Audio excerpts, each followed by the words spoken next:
ಓಂ ಶುದ್ಧ ಸ್ಫಟಿಕ ಸಂಕಾಶಂ ಶುದ್ಧ ವಿದ್ಯಾ ಪ್ರದಾಯಕಂ ಶುದ್ಧಂ ಪೂರ್ಣಂ ಚಿದಾನಂದಂ ಸದಾಶಿವಮಹಂ ಭಜೆ. ಅಗಜಾನನ ಪದ್ಮಾರ್ಕಂ ಗಜಾನನಮಹರ್ನಿಶಂ ಅನೇಕದಂ ತಂ ಭಕ್ತಾನಾಂ ಏಕದಂತಮುಪಾಸ್ಮಹೇ. ಶಂಕರಂ ಶಂಕರಾಚಾರ್ಯಂ ಕೇಶವಂ ಬಾದರಾಯಣಂ ಸೂತ್ರಭಾಷ್ಯ ಕೃತೌ ವಂದೇ ಭಗವಂತೌ ಪುನಃ ಪುನಃ.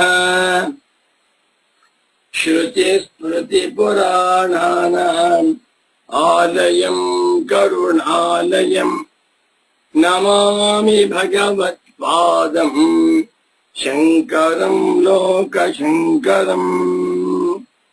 ವಂದೇ ತಂ ಸಚ್ಚಿದಾನಂದಂ ಯತಿವರ್ಯಂ ಮಹಾಮತಿಂ ವೇದ ವೇದಾಂತ ಸಾರಥ್ಯಂ ಸದ್ಗುರುಂ ಪ್ರಣತೋಸ್ಮ್ಯಹಂ ಶ್ರೀ ಗುರುಂ ಪ್ರಣತೋಸ್ಮ್ಯಹಂ. ಸದಾಹಂ ಸಂಪ್ರದಾಯಜ್ಞಂ ಸಂಯಮೀಂದ್ರಂ ಸದಾಶ್ರಯಂ ಸದ್ಗುರುಂ ಸಚ್ಚಿದಾನಂದಂ ಸದಾಚಾರಂ ಸಮಾಶ್ರಯೇ.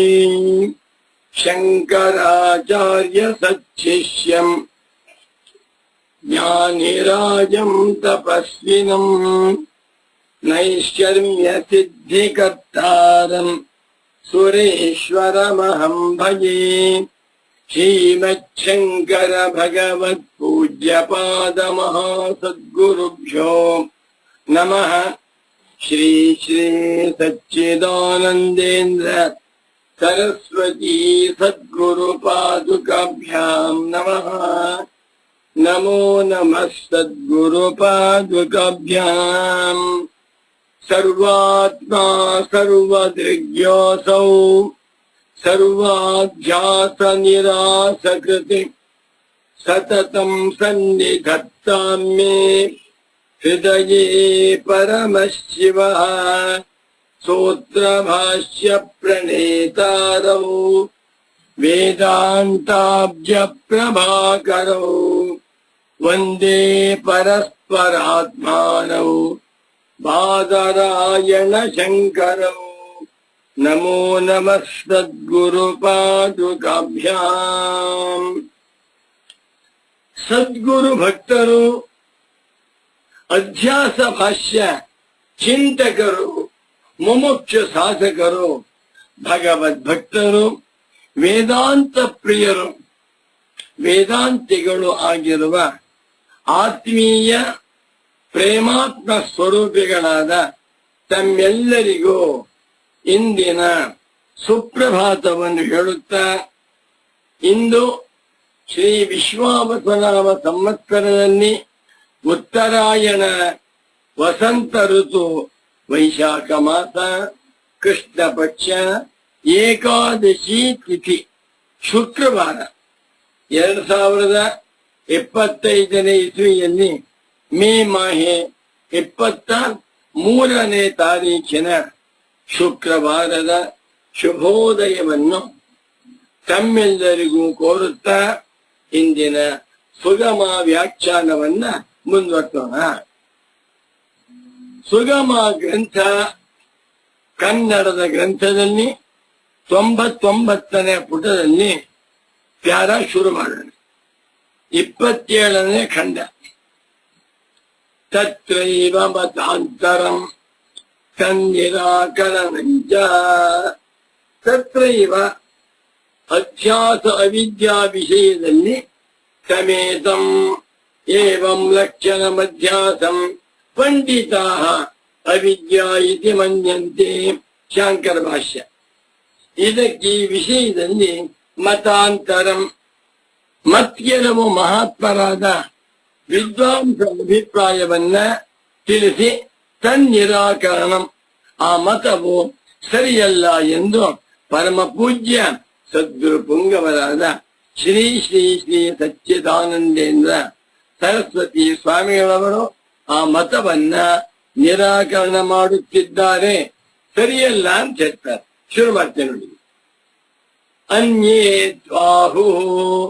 ಅನ್ಯೇತು ಆಹು ಮತ್ತೆ ಕೆಲವರು ಹೇಳುತ್ತಾರೆ, ರಜತಾದಿ ಅಧ್ಯಾಸಾನಾಂ ಅನರ್ಥಕಾರಿತ್ವಾಭಾವಾತ್ ಅಮುಮೇವ ಪ್ರಕೃತಂ ಇತರೇತರಾಧ್ಯಾಸಂ ಅವಿದ್ಯಾ ಇತಿ ಮನ್ಯಂತೆ ಇತಿ ಕೇಚಿದಾಹು. ಚೆನ್ನಾಗಿದೆ. ಸಮೇತಂ ಏವಂ ಲಕ್ಷಣಮಧ್ಯಾಸಂ ಪಂಡಿತಾಃ ಅವಿದ್ಯಾ ಇತಿ ಮನ್ಯಂತೆ. ಹಿಂದೆ ವಿವರಿಸಲ್ಪಟ್ಟಿರುವ ಆತ್ಮಾನಾತ್ಮರುಗಳ ಈ ಪರಸ್ಪರಾಧ್ಯಾಸವನ್ನೇ ಬ್ರಹ್ಮಜ್ಞಾನಿಗಳು ಅವಿದ್ಯಾ ಎಂದು ಕರೆಯುತ್ತಾರೆ ಎಂದು ಶಾಂಕರ ಭಾಷ್ಯ. ಆ ಭಾಷ್ಯವಾಕ್ಯಕ್ಕೆ ಕೆಲವು ಪಂಡಿತರು ಈ ವ್ಯಾಖ್ಯಾನ ಮಾಡ್ತಾರೆ. ರಜತಾದಿ ಅಧ್ಯಾಸಾನ ಅನರ್ಥಕಾರಿತ್ವ ಭಾವಾತೆ.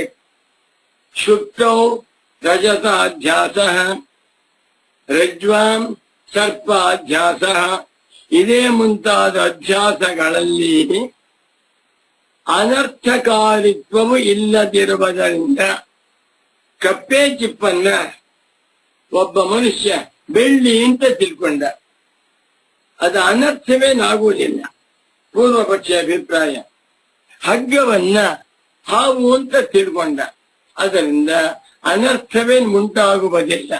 ಆದ್ದರಿಂದ ರಜತವೇ ಮುಂತಾದ ಅಧ್ಯಾಸಗಳಿಗೆ ಅನರ್ಥಕಾರಿತ್ವ, ಅನರ್ಥವನ್ನ ಉಂಟು ಮಾಡುವಿಕೆ ಎನ್ನುವಂತಹದ್ದು ಅಭಾವ ಇಲ್ಲದಿರುವುದರಿಂದ ನೂರಾರು ದೃಷ್ಟಾಂತಗಳಿವೆ. ಯಾತರಲ್ಲಿ ಅನರ್ಥ ಉಂಟಾಗುವುದಿಲ್ಲ. ಆದ್ದರಿಂದ ಅಮುಮೇವ ಇದನ್ನೇ ಯಾವುದು ಪ್ರಕೃತವಾಗಿರುವ ಆತ್ಮಾನಾತ್ಮರ ಅಧ್ಯಾಸವನ್ನೇ ಇತರೇತರ ಅಧ್ಯಾಸವನ್ನೇ ಅವಿದ್ಯಾ ಎಂದು ಕರೆಯಬೇಕು ಎಂದು ಕೆಲವು ವಿದ್ವಾಂಸರು ಹೇಳ್ತಾರೆ. ಅಂದ್ರೇನು? ಯಾಕೆ ಶಂಕರಾಚಾರ್ಯರು ಆತ್ಮಾನಾತ್ಮರುಗಳ ಪರಸ್ಪರಾಧ್ಯಾಸವನ್ನೇ ಅವಿದ್ಯಾ ಎಂದು ಕರೆಯುತ್ತಾರೆ ಅಂತ ಹೇಳಿದ್ದಾರೆ ಎಂದರೆ, ಈ ರಜತಾದಿ ಅಧ್ಯಾಸಗಳಲ್ಲಿ ಈ ಆತ್ಮಾನಾತ್ಮನ ಪರಸ್ಪರಾಧ್ಯಾಸದಿಂದ ಉಂಟಾಗುವಂತೆ ಅನರ್ಥಕಾರಿತ್ವ, ತೊಂದರೆ ಮಾಡುವಿಕೆ, ಅನರ್ಥವನ್ನ ಉಂಟು ಮಾಡುವಿಕೆ ಎನ್ನುವಂತಹದ್ದು ಇಲ್ಲದಿರುವುದರಿಂದ ಎಂದು ಕೇಚಿತ್ ಮನ್ಯಂತೆ ಕೆಲವರು ವ್ಯಾಖ್ಯಾನ ಮಾಡಿದ್ದಾರೆ. ತದಪಿ ನ ಚಾರು ತದಪಿ ಮತಂ ತದಪಿ ವ್ಯಾಖ್ಯಾನಂ. ಆ ವ್ಯಾಖ್ಯಾನವೂ ಕೂಡ ನಚಾರು ಸುಂದರವಲ್ಲ, ಸರಿಯಲ್ಲ. ಯಾಕೆಂದ್ರೆ ಕೋ ಹಿ ಬ್ರೂಯಾತ್ ರಜತಾಧ್ಯಾಸಾಃ ನ ಭವಂತಿ ಅನರ್ಥಕಾರಿಣಃ ಇತಿ. ಗುರುಗಳು ಆ ಮತವನ್ನ ತಿರಸ್ಕಾರ ಮಾಡ್ತಾ ಇದ್ದಾರೆ. ನಿಂದೆಯಲ್ಲ, ನಿರಾಕರಣ. ಈಗ ಅನ್ವಯ ಹೇಳ್ತೇನೆ ನೋಡ್ಕೊಳ್ಳಿ. ರಜತಾಧ್ಯಾಸಾಃ ರಜತಾದಿ ಅಧ್ಯಾಸಾಃ ರಜತಾಧ್ಯಾಸಾಃ ಅನರ್ಥಕಾರಿಣಃ ನ ಭವಂತಿ ಇತಿ ಕೋ ಹಿ ಬ್ರೂತೆ ಕೋ ಹಿ ಬ್ರೂಯಾತೆ. ರಜತಾದಿ ಅಧ್ಯಾಸಗಳು ಅನರ್ಥಕಾರಿಯಾಗುವುದಿಲ್ಲ ಎಂದು ಯಾರು ತಾನೇ ಹೇಳ್ತಾರೆ? ಕೋ ಹಿ ಬ್ರೂಯಾತ್, ಯಾವನು ಹೇಳಿಯಾನು ಅಂದ್ರೆ ಅಲ್ಲೂ ಅನರ್ಥಕಾರಿತ್ವ ಉಂಟು. ಎಲ್ಲ ಅಭ್ಯಾಸಗಳಲ್ಲಿ ಅನರ್ಥವಿದೆ. ಆ ಅನರ್ಥ ದೊಡ್ಡದಾಗಿರ್ಬಹುದು, ಸಣ್ಣದಾಗಿರ್ಬಹುದು. ಗಂಡ ಹೆಂಡತಿ ದಂಪತಿಗಳು ರಸ್ತೆಯಲ್ಲಿ ಹೋಗ್ತಾ ಇದ್ದಾರೆ. ಒಬ್ಬಳೇ ಒಬ್ಬ ಮಗಳು, ಬಡವರು, ಅವ್ರಿಗೆ ಆಸೆ ಇದೆ ಮಗಳೇ ಮದುವೆ ಮಾಡಬೇಕು ಅಂತ. ಗಂಡು ಸೆಟ್ ಆಗಿದೆ. ಬೆಳ್ಳಿ ಪಾತ್ರೆ ಕೊಂಡ್ಕೊಂಡ್ಬರ್ಬೇಕು ಅಂತ ಯೋಚನೆ ಮಾಡ್ತಾ ಇದ್ದಾರೆ. ದುಡ್ಡಿಲ್ಲ. ಒಂದು ತಮ್ಗೆ, ಒಂದ್ ತಟ್ಟೆ, ಒಂದ್ ಪಂಚಪಾತ್ರೆ, 4 ಲೋಟ ಎಲ್ಲ ಬಿಟ್ಟು 50,000 ರೂಪಾಯಿ ಆಗುತ್ತೆ. ಅದು ದುಡ್ಡಿಲ್ಲ. ರಸ್ತೆ ಹೋಗ್ತಾ ಇದ್ದಾರೆ. ಮಠ ಮಧ್ಯಾಹ್ನ ಒಂದು ಕಡೆಯಲ್ಲಿ ತುಂಬಾ ಕಪ್ಪೆ ಬಿದ್ದಿದೆ. ತುಂಬಾ ಬಿದ್ದಿದೆ. ಅದು ನೋಡಿದ್ರು, ಓಹೋ ನಮ್ಗೆ ಬಹಳ ಅನುಕೂಲವಾಯ್ತು. ನಾವು ಬೆಳ್ಳಿ ಕೊಂಡ್ಕೊಳ್ಬೇಕು ಅಂತ ಮಾಡಿದ್ರು, ಇಲ್ಲೇ ಬೆಳ್ಳಿ ಇದೆ.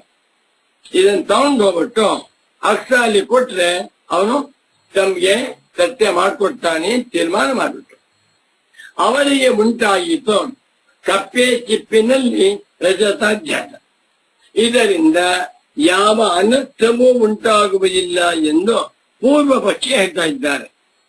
ಗುರುಗಳು ಹೇಳ್ತಾ ಇದ್ದಾರೆ, ರಜತಾಧ್ಯಾಸ ರಜತ ಆದಿ ರಜತಾಧ್ಯಾಸ ಕರ್ಪಾಧ್ಯಾಸ ಪುರುಷಾಧ್ಯಾಸ ಇದೇ ಮುಂತಾದ ಅಧ್ಯಾಸಗಳು ಅನರ್ಥಕಾರಿಣ ನ ಭವಂತಿ, ಅನರ್ಥ ಉಂಟು ಮಾಡುವುದಿಲ್ಲ ಎಂದು ಕೋಹಿ ಬ್ರೂತೆ ಯಾವಂತಾನೆ ಹೇಳ್ತಾನೆ ಅಂದ್ರೆ ಅನರ್ಥಕಾರಿಯಾಗಿವೆ ಅಂತ ತೋರ್ತಾ ಇದ್ದಾರೆ.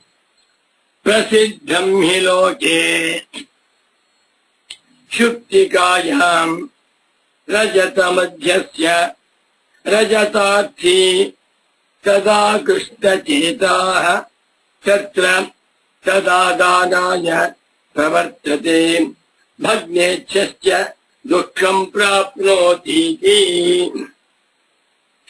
ಪೂಜ್ಯ ಸದ್ಗುರುಗಳು ರಜತಾಧ್ಯಾಸದಲ್ಲಿ ದುಃಖ ಉಂಟು ಎನ್ನುವುದನ್ನು ತೋರಿಸ್ತಾ ಇದ್ದಾರೆ. ಪ್ರಸಿದ್ಧಂ ಹಿ ಲೋಕೆ, ಲೋಕೆ ಪ್ರಸಿದ್ಧಂ ಹಿ, ಲೋಕದಲ್ಲಿ ಇದು ಪ್ರಸಿದ್ಧವಾಗಿದೆಯಲ್ಲವೇ, ಎಲ್ಲರಿಗೂ ಗೊತ್ತಿದೆಯಲ್ಲವೇ. ಏನು? ಶುಕ್ತಿಕಾಯಾಂ ಸಪ್ತಮಿ ಏಕವಚನ, ಶುಕ್ತಿಕಾ ಶುಕ್ತಿಕೆ ಶುಕ್ತಿಕಾಃ ಶುಕ್ತಿಕಾಯಾಂ ಶುಕ್ತಿಕಯೋ ಶುಕ್ತಿಕಾಸು. ಶುಕ್ತಿಕಾಯಾಂ ಕಪ್ಪೆ ಚಿಪ್ಪಿನಲ್ಲಿ ರಜತ ಮಧ್ಯಸ್ಯ ಬೆಳ್ಳಿ ಎನ್ನುವಂತಹ ಬುದ್ಧಿಯನ್ನು ಮಾಡಿಕೊಂಡು ಬಿದ್ದಿರುವುದು ಕಪ್ಪೆ ಚಿಪ್ಪು. ಇವರಿಗೆ ಬೇಕಾಗಿರುವುದು ಬೆಳ್ಳಿ. ಬೆಳ್ಳಿ ಎನ್ನುವುದು ಬೆಳ್ಳಿ ಎನ್ನುವಂತಹದ್ದನ್ನ ಅಧ್ಯಸ್ಯ ಮನಸ್ಸಿನಲ್ಲಿ ಅಧ್ಯಾಸ ಮಾಡಿಕೊಂಡು ರಜತಾರ್ಥಿ ರಜತೇನ ಅರ್ಥಿ ರಜತಾರ್ಥಿ. ಅರ್ಥಿನ್ ಶಬ್ದ ಬಂದಾಗ ತೃತೀಯ ಏಕವಚನ ಬರಬೇಕು, ತೃತೀಯ ದ್ವಿವಚನ ಬರಬೇಕು, ತೃತೀಯ ಬಹುವಚನ ಬರಬೇಕು. ವಿದ್ಯಾರ್ಥಿ ವಿದ್ಯೆಯ ಅರ್ಥಿ ವಿದ್ಯಾರ್ಥಿ, ಕನ್ಯಾರ್ಥಿ ಕನ್ಯೆಯ ಅರ್ಥಿ ಕನ್ಯಾರ್ಥಿ, ಧನಾರ್ಥಿ ಧನೇನ ಅರ್ಥಿ ಧನಾರ್ಥಿ, ಮೋಕ್ಷಾರ್ಥಿ ಮೋಕ್ಷೇಣ ಅರ್ಥಿ ಮೋಕ್ಷಾರ್ಥಿ ಇತ್ಯಾದಿ. ಗೃಹಾರ್ಥಿ ಗೃಹೇಣ ಅರ್ಥಿ. ಅವನು ಗಂಡ ಇರುವುದು ಕಪ್ಪೆ ಚಿಪ್ಪು, ಕಾಣುತ್ತಿರುವುದು ಬೆಳ್ಳಿ. ಆ ಕಪ್ಪೆ ಚಿಪ್ಪಿನಲ್ಲಿ ಬೆಳ್ಳಿ ಎನ್ನುವಂತ ಅಧ್ಯಾಸವನ್ನ ಮಾಡಿಕೊಂಡು ರಜತಾರ್ಥಿ ಬೆಳ್ಳಿಯನ್ನು ಬಯಸುವಂಥವನಾಗಿ ತದಾ ಕೃಷ್ಣ ಚೇತಾಃ ಅದರಿಂದ ಸೆಳೆಯಲ್ಪಟ್ಟಂತಹ ಚಿತ್ತವುಳ್ಳವನಾಗಿ ರಸ್ತೆ ಹೋಗ್ತಾ ಇದ್ದಾರೆ. ಗಂಡ ನೋಡಿದ, ಅವನ ಮನಸ್ಸನ್ನ ಆ ಬೆಳ್ಳಿ ಹತ್ತಕ್ಕೆ ಹೋದ. ಅದರಿಂದ ಸೆಳೆಯಲ್ಪಟ್ಟ ಚಿತ್ತವುಳ್ಳವನಾಗಿ ತತ್ರ ತದಾದಾನಾಯ ಪ್ರವರ್ತತೆ, ತಸ್ಯ ಆದಾನಾಯ ತದಾದಾನಾಯ ಆ ಬೆಳ್ಳಿಯನ್ನ ತೆಗೆದುಕೊಳ್ಳುವುದಕ್ಕೋಸ್ಕರವಾಗಿ ಪ್ರವರ್ತತೆ ಹತ್ತಕ್ಕೆ ಹೋದ. 10 ಅಡಿ ದೂರದಲ್ಲಿದ್ದ, ಬಿಸಿಲು ನೋಡ್ದ, ಹತ್ತಕ್ಕೆ ಹೋದ. ಬೆಳ್ಳಿ ಸಿಕ್ತು ಅಂದ್ಕೊಂಡ. ಹತ್ತಕ್ಕೆ ಹೋಗ್ಕೊಳ್ಳೆ ಗೊತ್ತಾಯ್ತು, ಅಯ್ಯೋ ರಾಮ, ಬೆಳ್ಳಿ ಎಲ್ಲ ಕಪ್ಪೆ ಚಿಪ್ಪು. ಆಗ ಅವನೇನಾದ, ಭಗ್ನೇಚ್ಛ ಭಗ್ನ ಇಚ್ಛಾ ಯಸ್ಯ ಸಹ ಭಗ್ನೇಚ್ಛ, ಭಗ್ನವಾದ ಇಚ್ಛೆವುಳ್ಳವನಾದ. He became totally disappointed. ಬೆಳ್ಳಿ, ಅಯ್ಯಯ್ಯೋ ನಾ ಬೆಳ್ಳಿ ತಿಳ್ಕೊಂಡ್ಬಿಟ್ಟಿದ್ದೆ, ಬೆಳ್ಳಿ ಅಲ್ಲ ಕಪ್ಪೆ ಚಿಪ್ಪು ಅಂತ ಗೊತ್ತಾದ ಕೂಡಲೇ ಮನಸ್ಸೇ ನೋವಾಯ್ತು. ಭಗ್ನೇಚ್ಛನಾಗಿ ದುಃಖಂ ಪ್ರಾಪ್ನೋತಿ, ದುಃಖ ಅನುಭವಿಸ್ತಾನೆ. ಹೆಂಡತಿ ಹತ್ತೆ, ಅಯ್ಯೋ ಅಲ್ಲ ಕಣೆ, ಅದು ಬೆಳ್ಳಿ ಅಲ್ಲ, ಬರೀ ಕಪ್ಪೆ ಚಿಪ್ಪು. ಇಲ್ಲ ಕಣ್ರಿ, ಸರಿಯಾಗಿ ನೋಡ್ಬೇಕಾಗಿತ್ತು, ನೋಡ್ದೆ ನೀನೇ ಬಾ ತೋರಿಸ್ತೀನಿ, ನಾ ಬರೋದಿಲ್ಲ, ಅದು ಬರೀ ಕಪ್ಪೆ ಚಿಪ್ಪು, ಬೆಳ್ಳಿ ಅಲ್ಲ ಅಂತ ತಿಳ್ಕೊಂಡ. ಈಗ ಕಪ್ಪೆ ಚಿಪ್ಪನ್ನ ಬೆಳ್ಳಿ ಎಂದು ಮಾಡಿಕೊಂಡು ಹತ್ರಕ್ಕೆ ಹೋದ್ಮೇಲೆ ಗೊತ್ತಾಯ್ತು ಬೆಳ್ಳಿ ಅಲ್ಲ ಅಂತ. ಭಗ್ನೇಚ್ಛನಾದ, ಅಮಿಚ್ಛ ಭಗ್ನವಾಯ್ತು, ಅವನಿಗೆ ದುಃಖವಾಯ್ತು. ಅನರ್ಥಕಾರಿ ಹೌದೋ ಅಲ್ವೋ? ಯಾವುದು? ರಜತಾಧ್ಯಾಸಃ ನ ಅನರ್ಥಕಾರಿನಃ ಅಂತ ಹೇಳ್ತಾ ಇದ್ದಾರೆ ಕೆಲವು ಮತದವರು. ಅದು ಸರಿಯಲ್ಲ. ದುಃಖಂ ಪ್ರಾಪ್ನೋತಿ, ಮನಸ್ಸಿಗೆ ದುಃಖವಾಯ್ತು. ಸಿಕ್ಕತ್ತೆ ಅಂತ ಹೋದ, ಸಿಕ್ಕಲಿಲ್ಲ, ದುಃಖವಾಯ್ತು. ಎಲ್ಲಾ ಕಡೆಗಳಲ್ಲೂ ಇದೆ.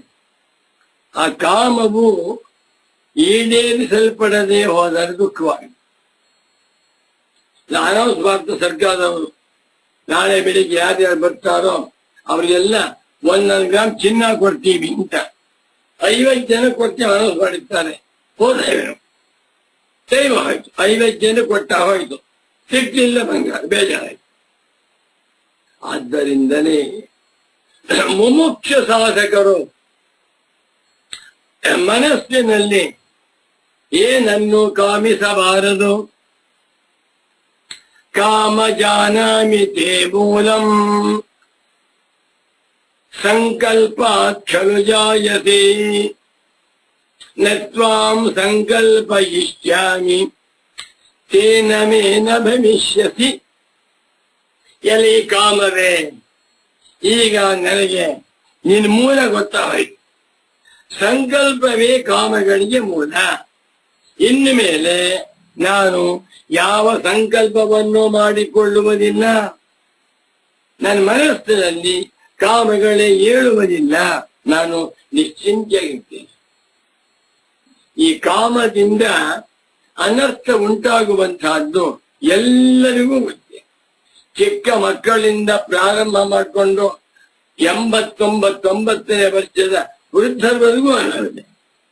ಒಂದು ಪುಟ್ಟ ಉದಾಹರಣೆ ಕೊಡ್ತೇನೆ. ಚಿಕ್ಕ ಮಕ್ಕಳು ಫಸ್ಟ್ ಸ್ಟ್ಯಾಂಡರ್ಡ್ ಓದ್ತಾ ಇದ್ದಾನೆ ಹುಡುಗ, 8 ವರ್ಷ, ತುಂಬಾ ಓದ್ತಾ ಇದ್ದಾನೆ, ಕಷ್ಟಪಟ್ಟು ಓದ್ತಾ ಇದ್ದಾನೆ. ಅನ್ಕೊಂಡ್ಬಿಡಿ ನನಗೆ ಫಸ್ಟ್ ರ್ಯಾಂಕ್ ಪಾಸ್ ಆಗುತ್ತೆ ಅನ್ಕೊಂಬಿಟ್ಟ. ಅವನು ಕಷ್ಟಪಟ್ಟು ಓದ್ತಾ ಇರೋ ದಿಟ ಬುದ್ಧಿವಂತರು ಹೌದು, ಆದರೆ ಅವನಿಗೆ ಫಸ್ಟ್ ಕ್ಲಾಸ್ ಪಾಸ್ ಆಯ್ತು, ಫಸ್ಟ್ ರ್ಯಾಂಕ್ ಪಾಸ್ ಆಗ್ಲಿಲ್ಲ. ಫಸ್ಟ್ ರ್ಯಾಂಕ್ ಪಾಸ್ ಆಗುತ್ತೆ ಎನ್ನುವಂತ ಕಾಮ ಇಟ್ಕೊಂಡಿದ್ದ. ರಿಸಲ್ಟ್ ಬಂತು, ನೋಡಿದವನಿಗೆ 65% ಬಂದಿದೆ. ದುಃಖವಾಯ್ತು. ಅಲ್ಲಿಂದ ಪ್ರಾರಂಭ. ಎಲ್ಲ ವಿದ್ಯಾರ್ಥಿಯ ಮನಸ್ಸಿನಲ್ಲೂ ದುಃಖ. ಇನ್ನೊಬ್ಬ ಅನ್ಕೊಂಡಿದ್ದ ನಾನು ಫಸ್ಟ್ ರ್ಯಾಂಕ್ ಬರುತ್ತೆ ಅಂತ, ಸೆಕೆಂಡ್ ರ್ಯಾಂಕ್ ಬಂತು, ದುಃಖ. ಅಲ್ಲಿಂದ ಪ್ರಾರಂಭ ಮಾಡಿಕೊಂಡು ಬ್ರಹ್ಮಚರ್ಯಾಶ್ರಮದಲ್ಲೂ ದುಃಖ. ಗೃಹಸ್ಥಾಶ್ರಮಿಯಾದ, ಮದುವೆ ಮಾಡ್ಕೊಂಡ, ಮದುವೆ ಮಾಡಿ ಹೆಂಡತಿ ಜೊತೆ ಸುಖವಾಗಿರ್ಬೋದು ಅಂದ್ಕೊಂಡ, ಗಂಡ ಹೆಂಡತಿ ಜಗಳ ಶುರುವಾಯ್ತು, ದುಃಖ ಶುರುವಾಯ್ತು. ಮಕ್ಕಳಾಗ್ಲಿಲ್ಲ, ದುಃಖ ಶುರುವಾಯ್ತು. ಈ ದುಃಖ ಎನ್ನುವಂತಹದ್ದು ಎಲ್ಲ ಕ್ಷೇತ್ರಗಳಲ್ಲೂ ಇದೆ. ಎಂಎಲ್ಎ ಆಗ್ತೇನೆ ಅನ್ಕೊಂಡ, ಎಂಎಲ್ಎ ಆಗ್ಲಿಲ್ಲ, ಡಿಪಾಸಿಟೇ ಕಳ್ಕೊಂಡ್ಬಿಟ್ಟ. ಎಲೆಕ್ಷನ್ ವೋಟ್ ಬರ್ಲಿಲ್ಲ, ಎಲೆಕ್ಷನ್ ಅಲ್ಲಿ ಗೆದ್ದ, ಎಂಎಲ್ಎ ಆದ, ನಾನೇ ಮಿನಿಸ್ಟರ್ ಆಗ್ತೀನಿ ಅಂತಂದ, ಸೀಟ್ ಸಿಗ್ತಿಲ್ಲ. ಭ್ರಮೆ. ಮುಖ್ಯವಾದ ಸಾಧಕನಿಗೆ ಬ್ರಹ್ಮಜ್ಞಾನಿಗಳ ಸಂದೇಶ, ಮನಸ್ಸಿನಲ್ಲಿ ಕಾಮಗಳನ್ನು ಮಾಡಿಕೊಳ್ಳಬೇಡ. ನಿಸ್ಸಂಕಲ್ಪೋ ಭವಾರ್ಜುನ. ತ್ರೈಗುಣ್ಯ ವಿಷಯ ವೇದ ಎಂದ ಮಾಸುಮೀದು. ನಿಸ್ಸಂಕಲ್ಪೋ ಭವಾನ್. ಸಂಕಲ್ಪವನ್ನಾಗಲಿ ಕಾಮವನ್ನಾಗಲಿ ಅಂಥ ಮನುಷ್ಯ ಕೋಟಿಗೊಬ್ಬ. 100ಕ್ಕೆ 100 ಜನಗಳ ಮನಸ್ಸು ಕಾಮ ಇರುತ್ತೆ. ಒಳ್ಳೆ ಊಟ ಸಿಕ್ಕತ್ತೆ, ಕಾಮ. ನನಗೆ ಕೀರ್ತಿ ಬರುತ್ತೆ, ಕಾಮ. ನಂಗೆ ದುಡ್ಡು ಬರುತ್ತೆ, ಏನೋ ಕಾಮ. ಸಿಗ್ಲಿಲ್ವ, ದುಃಖ. ಸರಿ, ಇವನು ದುಃಖಂ ಪ್ರಾಪ್ತ. ಅಯ್ಯೋ ಬೆಳ್ಳಿ ಅನ್ಕೊಂಡ್ಬಿಟ್ಟಿದ್ದೆ, ಬೆಳ್ಳಿ ಸಿಕ್ತಿಲ್ಲ ಅಂತ ದುಃಖ ಅನುಭವಿಸ್ತಾನೆ. 1. 2. ರಜ್ವಾಂಚ ಸರ್ಪ ಮಧ್ಯಸ್ಯ ತಂ ಹಾತು ಕಾಮ ಫಲಯತಿ ಭೀತ ಭೀತ ಇತಿ ಚ. ರಜ್ವಾಂ ಹಗ್ಗದಲ್ಲಿ ಸರ್ಪ ಮಧ್ಯಸ್ಯ ಹಾವನ್ನಧ್ಯಾಸ ಮಾಡಿಕೊಂಡು ಬಿದ್ದಿರುವುದು ಹಗ್ಗದ ತುಂಡು, ಅದನ್ನು ತಿಳಿಯದೆ ಹಾವು ಅಂತ ಅಧ್ಯಾಸ ಮಾಡಿಕೊಂಡು ಹಾತು ಕಾಮ ಹಾತುಂ ಕಾಮ ಯಸ್ಯ ಸಹ ಹಾತು ಕಾಮ ಆ ಜಾಗವನ್ನ ಬಿಟ್ಟು ಹೋಗುವುದಕ್ಕಾಗಿ ಪಲಾಯತೆ ಓಡ್ತಾನೆ ಭೀತ ಭೀತ ಎಂದುಕೊಂಡು. ಅಲ್ಲಿಗೆ ರಜತಾಧ್ಯಾಸದಲ್ಲೂ ದುಃಖವಿದೆ, ಸರ್ಪಾಧ್ಯಾಸದಲ್ಲೂ ಅನರ್ಥಕಾರಿತ್ವವುಂಟು ಅಂತಾಯ್ತು. ಈ ವ್ಯಾಖ್ಯಾನಕಾರರು ರಜತಾಧ್ಯಾಸಾನ ಅನರ್ಥಕಾರಿತ್ವ ಅಭಾವಾತ್ ಅಂತ ಹೇಳುತ್ತಿರುವಂತಹದ್ದು ಸರಿಯಲ್ಲ. ಯಾರಿಗೆ ಭಯವಾಗುವುದಿಲ್ಲ? ಇವರು ಹೇಳ್ತಾ ಇದ್ದಾರೆ ಹಗ್ಗದ ಹಾವನ್ಕಂತ ಭಯವಾಗುವುದಿಲ್ಲ, ಬರೀ ಸುಳ್ಳು. ಅದು ಹಾವು ಹಾವು ಅಂತಾದ ಮೇಲೆ ಭಯ ಉಂಟಾಗುವುದಿಲ್ವೇ? ಅದರಲ್ಲೂ ಕಾಳಿಂಗ ಸರ್ಪ ನಾಗ ಹೆಡೆ ಬಿಚ್ಚಿ ಬಿಟ್ರೆ ಹರಿಹರ ಬ್ರಹ್ಮರು ನುಡುತ್ತಾರೆ.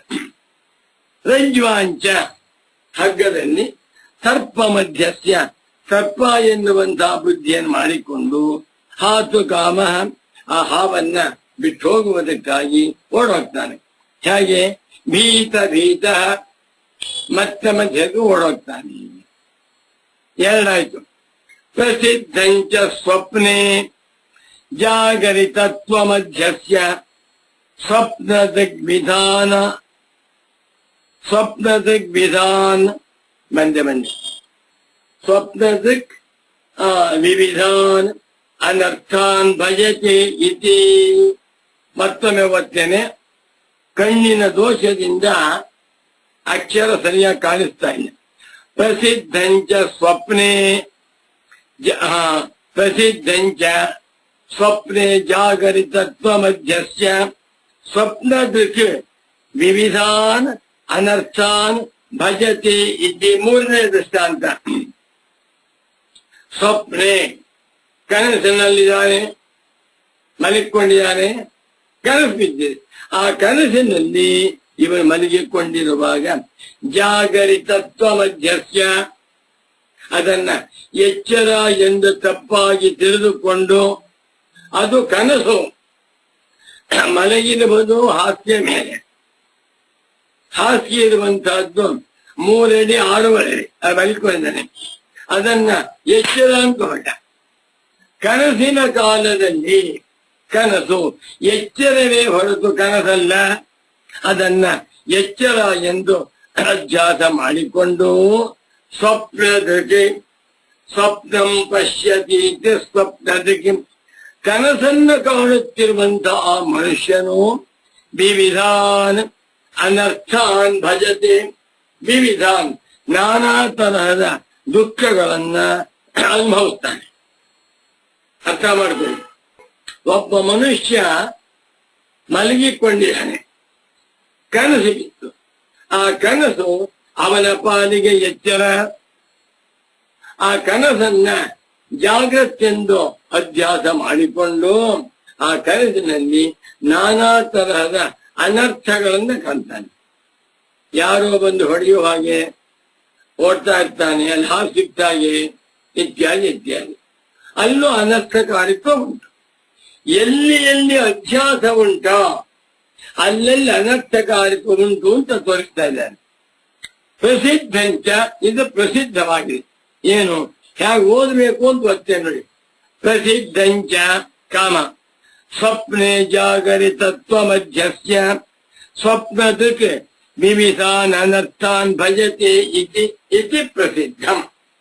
ಕನಸಿನಲ್ಲಿ ಇದ್ದುಕೊಂಡು ಕನಸನ್ನ ಎಚ್ಚರ ಎಂದು ಅಭ್ಯಾಸ ಮಾಡಿಕೊಂಡು ಆ ಕನಸಿನಲ್ಲಿ ಸ್ವಪ್ನವನ್ನ ಕಾಣುತ್ತಿರುವಂತಹ ಮನುಷ್ಯನು ವಿವಿಧಾನ್ ಅನರ್ಥಾನ್ ವಿಧ ವಿಧವಾದ ಅನೇಕ ರೀತಿಯ ದುಃಖಗಳನ್ನ ಅನುಭವಿಸುತ್ತಾನೆ ಎನ್ನುವಂತಹದ್ದು ಪ್ರಸಿದ್ಧಂ, ಲೋಕದಲ್ಲಿ ಪ್ರಸಿದ್ಧವಾಗಿದೆ. ಹೇಗೆ? ಉದಾಹರಣೆ ಕೊಡಿ ಅಂತ ಕೊಡ್ತಾ ಇದ್ದಾರೆ. ಶತ್ರವಃ ಮಾಂ ಆಗತ್ಯ ಗ್ರಂಥಿ ಇತಿ ಮನ್ಯತೆ. 1 2 3 4. ಶತ್ರವಃ ಶತ್ರು ಶತ್ರು ಶತ್ರವಃ ಶತ್ರುಗಳು ಮಾಂ ಆಗತ್ಯ ನನ್ನ ಹತ್ತಿರಕ್ಕೆ ಬಂದು ಮಾಂ ಗ್ರಂಥಿ ನನ್ನನ್ನು ಕೊಲ್ಲುತ್ತಾರೆ. ಕನಸಿನಲ್ಲಿ ಒಬ್ಬ ಕಳ್ಳ ಬಂದಿದ್ದ, ಅವನನ್ನು ಬೈದ್ಬಿಟ್ಟು ಕಂಪ್ಲೇಂಟ್ ಕೊಟ್ಬಿಟ್ಟಿದೆ, ಗೊತ್ತಾಯ್ತು ಅವನಿಗೆ. ಆ ಕಳ್ಳ ಮಾರನೇ ದಿವಸ ಬಂದು ಕನಸನ್ನ ಕೊಲ್ತಾನೆ ಅಂತ ಅನ್ಕೊಂಡಿದೆ. ನೋಡಿ, ಕಳ್ಳ ಬರ್ತಾ ಇದ್ದಾನೆ, ನಾನು ಒಬ್ಬನೇ ಇದ್ದೇನೆ, ಯಾವುದೋ ಮನೆ ಇಲ್ಲ, ಕಳ್ಳನ ಕೈಯಲ್ಲಿ ಚಾಕು ಎಲ್ಲ ಇದ್ದು ನನ್ ಕೊಂದು ಹಾಕ್ಬಿಡ್ತಾನೆ ಅಂತ ಅನ್ಕೊಡುದಿಲ್ವಾ? ಗ್ರಂಥಿ ಬಹುವಚನ, ಇದು ಏಕವಚನವೇನು? ಹಂತಿ. ಹನ ಹಿಂಸಾಗತ್ಯೋ ಎನ್ನುವ ಧಾತು ದ್ವಿತೀಯ ಗಣ. ಹಂತಿ ಹತಃ ಗ್ರಂಥಿ ರೂಪ. ಹಂತೀತಿ ಹಂಸಃ. ಪರಮಹಂಸ ಸನ್ಯಾಸಿಗಳಿಗೆ ಹಂಸರು ಅಂತ ಹೆಸರು. ಯಾಕೆ? ಸಂಚಾರ ಮಾಡ್ತಾ ಇರ್ತಾರೆ. ಇವತ್ತು ಬೆಂಗಳೂರು, ನಾಳೆ ಬಿಡ್ಲಿ, ನಾಳೆ ಚನ್ನಪಟ್ಟಣ ಮಾರ್ನಿ ಓಡಾಡ್ತಾ ಇರ್ತಾರೆ. ಅವರಿಗೆ ಸುಖ ದುಃಖಗಳ ಕಡೆ ಯೋಚನೆ ಇಲ್ಲ. ಸಂಚಾರ ಮಾಡುತ್ತಾ ಈ ಪ್ರಪಂಚವನ್ನೆಲ್ಲ ಭಗವಂತನ ಸ್ವರೂಪ ಎಂದು ಧ್ಯಾನ ಮಾಡುತ್ತಾ ಅಸಂಗರಾಗಿರುವಂತವರೇ ಹಂಸರು. ಇಲ್ಲಿ ಹೇಳ್ತಾ ಇದ್ದಾರೆ, ಶತ್ರವಃ ಶತ್ರುಗಳು ಬಂದು ಮಾಂ ಆಗತ್ಯ ನನ್ನ ಹತ್ತಿಗೆ ಬಂದು ಮಾಂ ಗ್ರಂಥಿ ನನ್ನನ್ನ ಕೊಲ್ತಾರೆ ಅಂತ ಮನ್ಯತೆ ತಿಳಿತಾರೆ. ಅನರ್ಥಕಾರಿ ಅಲ್ವೇ? ತಸ್ಕರಾಹ ಮಾಂ ವಶೀಕುರ್ವಂತೀತಿ ಭ್ರಾಮ್ಯತಿ. ತಸ್ಕರಾಹ ಕಳ್ಳರು ಹತ್ತಿಗೆ ಬಂದು ನನ್ನನ್ನ ಕಟ್ಟಾಕ್ತಾರೆ. ವಶೀಕುರ್ವಂತಿ ತಮ್ಮ ವಶ ಮಾಡಿಕೊಂಡು ನನ್ನ ಮೈ ಮೇಲಿರುವಂತ ಎಲ್ಲ ಆಭರಣವನ್ನು ಕಳ್ತನ ಮಾಡ್ತಾರೆ ಅಂತ ಭ್ರಾಮ್ಯತಿ, ಭ್ರಮೆಗೆ ಒಳಗಾಗ್ತಾನೆ. ಮೊದಲು ಮನ್ಯತೆ, ಇಲ್ಲಿ ಭ್ರಾಮ್ಯತೆ, ಅಧ್ಯಾಸ ಮಾಡ್ಕೊಳ್ತಾರೆ. 2 ಆಯ್ತು. 3 ತಥಾ ಇದೇ ರೀತಿಯಲ್ಲಿ ಹಸ್ತ್ಯಾದಯ. ಹಸ್ತಿ ಆದಯ, ಹಸ್ತಿ ಆನೆ, ಆನೆ ಮುಂತಾದವುಗಳು ಮಾಂ ಪ್ರತಿ ಧಾವಂತಿ ನನ್ನ ಕಡೆಗೆ ಬರ್ತಾ ಇವೆ ಎಂದು ಮಿಥ್ಯೈವ ಆಕರಯತಿ, ಸುಳ್ಳು ಸುಳ್ಳಾಗಿಯೇ ಮನಸ್ಸಿನಲ್ಲಿ ಆಕರಯತಿ ಕಲ್ಪಿಸಿಕೊಳ್ಳುತ್ತಾನೆ. ಅನಂತರ ಪಲಾಯ ಓಡ್ ಹೋಗ್ತಾನೆ. ಎಲ್ಲೋ ರಸ್ತೆ ಹೋಗ್ತಾ ಇದ್ದಾನೆ, 2 ಕಡೆ ಕಾಡು, ಆನೆಗಳು. 10 ಆನೆ ಬರುತ್ತೆ. ಓ, ಆನೆಗಳು ನನ್ನ ಓಡ್ ಬರ್ತಾ ಇವೆ, ಆನೆಗಳು ನನ್ನನ್ನ ಕೆಳವಾಗ್ಬಿಡುತ್ತೆ ಅಂತ ಗಾಬರಿ ಮಾಡಿಕೊಂಡು ಸಂಕಟ ಕೊಡ್ತಾ ಇದೆ. ಪಲಾಯ ಓಡ್ ಹೋಗ್ತಾನೆ. ಎಲ್ಲಿ? ಕನಸಿನಲ್ಲಿ ಅಲ್ಲೇ ಓಡ್ತಾ ಇದ್ದಾನೆ. ಓಡ್ ಹೋದ್ರು 3 ಅಡಿ 6 ಅಡಿ ಹಾಸ್ಯ ಮೇಲೆ ಮಲ್ಕೊಂಡಿರ್ತಾನೆ. ಇದೆಲ್ಲ ಅಧ್ಯಾಸದ ಫಲ. ಇನ್ನೂ ಒಂದು ಬರೀತಾರೆ, ಜೀರ್ಣ ಕೂಪಾಧಿಕಂ ಪತಂತಮಿವ ಆತ್ಮಾನಮುಪಲಕ್ಷ್ಯಯತಿ. ಜೀರ್ಣ ಹಳೇದಾಗಿರುವ ಕೋಪ ಭಾವಿ, ನೆಲಭಾವಿ, ಅದಂತೆ 100 ವರ್ಷವಾಗಿದೆ, ಮಳೆ ಬಂದುಬಿಟ್ಟಿದೆ, ಎಲ್ಲ ಕುಸಿತಾ ಇದೆ. ಆ ಜೀರ್ಣವಾಗಿರುವಂತ ಭಾವಿಯನ್ನು ಕಂಡು ಆ ಭಾವಿಯಲ್ಲಿ ಪತಂತನ ಇನ್ನೇ ಬಿದ್ದು ಬಿಡ್ತೇನೆ, ಬಿದ್ದೇ ಬಿಟ್ಟೆ ಅಂದ್ಕೊಳ್ತಾರೆ.